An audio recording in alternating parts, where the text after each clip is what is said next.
या व्हिडिओमध्ये आपण ऐकत आहोत बाबासाहेबांचे भाषण। बाबासाहेब म्हणतात, माझ्यामध्ये काही उपजत गुण होते म्हणून मी या पदाला पोहोचलो असे काही नाही। म्हणतात, माझ्या आयुष्याला जे काही वळण मिळाले ते का मिळाले, कसे मिळाले, मी तुम्हाला इथे सांगणार आहे।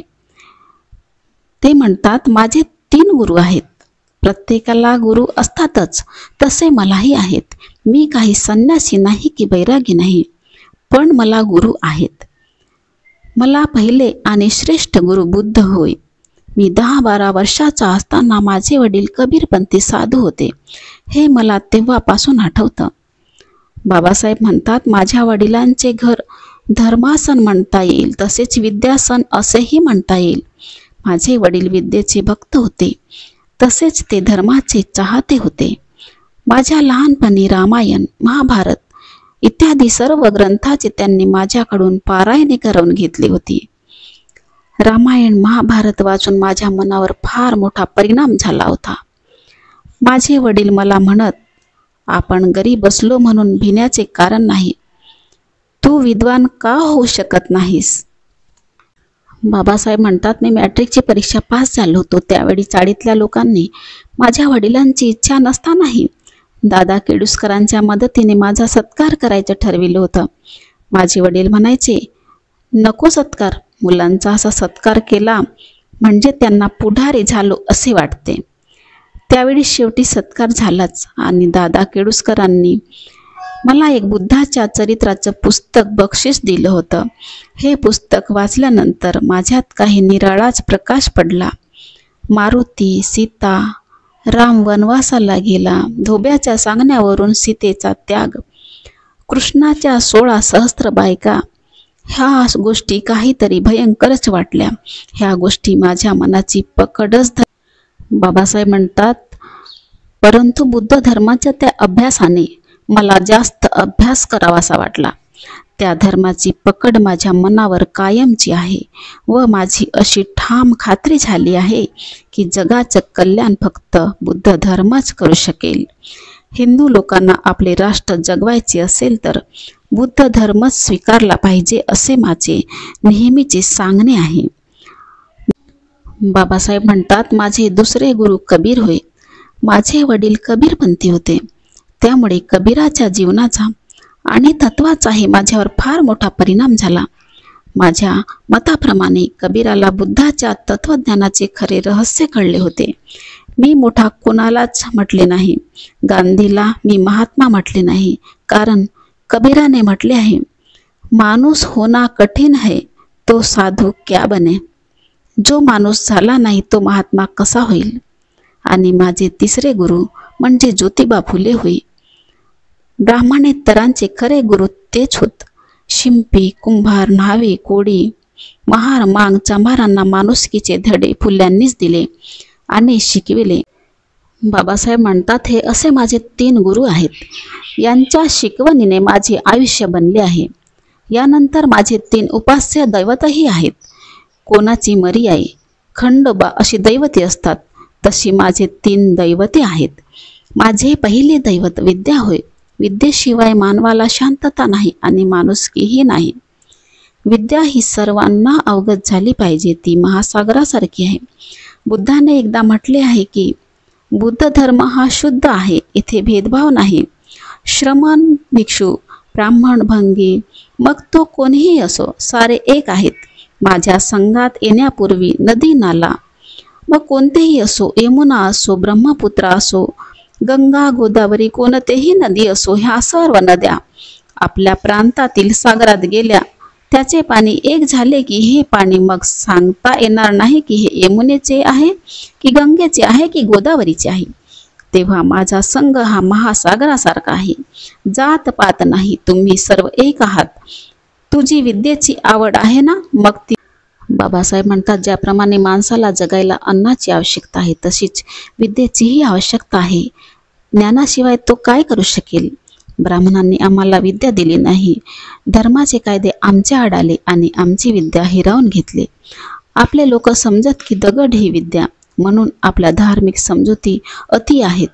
तुकोबाने एके ठिकाणी म्हटले आहे, नवस सायासे कन्यापुत्र होती, तर मग का करणे लागे पती? याचे कारण त्यांना विद्या दिली नाही. अत्यंत मोठी वस्तू आहे ही विद्या. माझे विद्येचे वेड भयंकर आहे. ब्राह्मणाच्या घरी नाही तितकी पुस्तकं आता दिल्लीला माझ्याजवळ आहेत. बाबासाहेब म्हणतात, एकूण 20,000 पुस्तकं आहेत माझ्याजवळ. बाबासाहेब म्हणतात, मला हे विद्याचे वेड आहे ना, हे वेड सर्वांना पाहिजे. एखाद्याची बाई असते ना, ती दुसऱ्या गावाला असते. समजा रात्री 12 वाजता त्याला आठवण येते. मग तो रात्रीच्या उठून स्मशान पाहत नाही, काही पाहत नाही, तो तिच्या घरी जाणारच. एवढे जेव्हा पुस्तकावर प्रेम होईल तेव्हाच तो विद्येचा खरा पुजारी होईल. मी विद्येची पूजा 24 तास करीत असतो. बाबासाहेब म्हणतात, माझे दुसरे दैवत स्वाभिमान होय.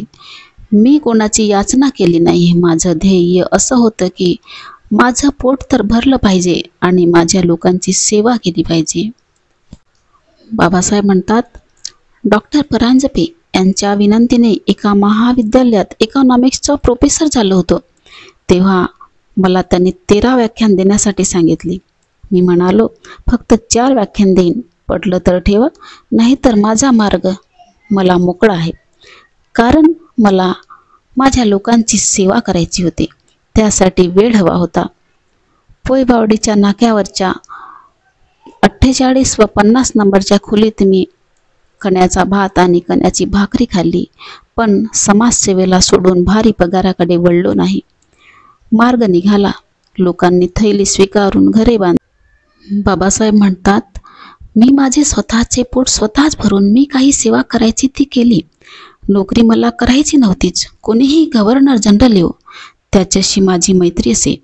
परंतु मी कोणाजवळही याचना केली नाही की मला अमुक बनवा किंवा मला ही जागा द्या. दुसऱ्यासाठी मी काही केलं असेल, पण स्वतःसाठी एक बोटभर चिठ्ठी लिहिल्याचं कोणीही दाखवून द्यावं. बाबासाहेब म्हणतात, माझा असा स्वाभिमान तडपता आहे आणि माझे तिसरे दैवत म्हणजे शील होय. माझ्या आयुष्यात मी दगाबाजी, फसवणूक, आत्मसिद्धीकरिता कोणतेही पाप केले नाही आणि असे मला आठवतही नाही. याबद्दल मला मोठा अभिमान वाटतो. मी विलायतेला अनेक वेळा गेलो, पण अजून दारू प्यायलो नाही, बिडी प्यायलो नाही. मला कसलं व्यसन नाही. पुस्तक आणि कपडा या गोष्टी अधिक प्रिय आहेत. शील संवर्धन हा गुण माझ्यात मोठ्या प्रमाणात आहे. बाबासाहेब म्हणतात, हे मला सांगायला फार अभिमान वाटतो. अशा प्रकारे माझे हे 3 गुरु आणि 3 उपाय.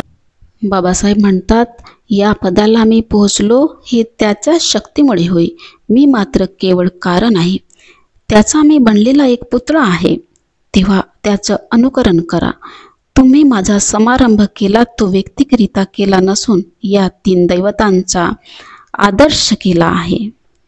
बाबासाहेब म्हणतात, मी खरोखरच महार लोकांचा अतिशय ऋणी आहे. महार लोकांच्या बळावरच मी हे करू शकलो.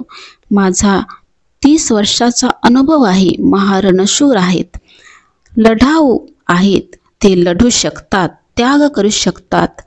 इतर कोणतीही जात हे करू शकत नाही. तेव्हा माझ्या दृष्टीने त्याचे माझ्यावर अनेक उपकार झाले आहेत. मी येथे जातीवाचक उच्चार करतो, याबद्दल कोणी आरोप करील, पण मी या जातीत जन्मलो याबद्दल मला मोठा अभिमान आहे. बाबासाहेब म्हणतात, या थराला अस्पृश्य समाज आला त्याचे बरेचसे श्रेय तुम्हा पुरुषांना आहे. त्यात स्त्रियांचाही मोठा भाग आहे. 30 वर्षापूर्वीच्या स्त्रिया फार वेडगड आणि गलिच्छ राहत होत्या. त्यावेळी त्या स्त्रिया बामण आहे असं म्हणत, आम्हाला नाही बामण व्हायचं असं त्या म्हणत. आजची तशी स्थिती नाही, परंतु अजून आपण शिखरावर पोहोचलो नाही, मध्यावर आलो आहोत, कठडा चढत आहोत. कधी पाय घसरेल सांगता येत नाही. अजूनही संकट स्थिती मानली पाहिजे. मी पुढारी का तो पुढारी हे भांडण आता मिटविले पाहिजे.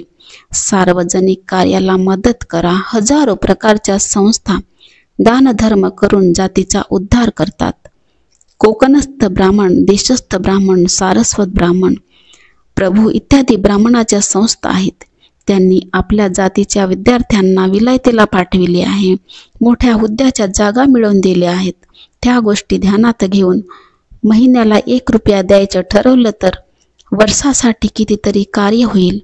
माझी आता म्हटली तर 8-10 वर्षच राहिले आहेत. बाबासाहेब म्हणतात, बाबासाहेब आहेत म्हणून आम्ही काहीच करावं नाही असं म्हणून भागणार नाही. मी आता राजकारणापासून अलिप्त होणार आहे. बाबासाहेब म्हणतात, तुमचं जीवन तुम्हालाच उज्ज्वल करायचं आहे. त्याग, चिकाटी, निस्वार्थीपणा, बल एकवटून कार्य करा. मला माझ्या हयातीत तुम्ही आपलं काय करता ते पाहू द्या. मेल्यावर तुम्ही भलं केलं की वाईट केलं हे मला कळणार, हे माझं तुम्हाला निक्षून सांगणं आहे.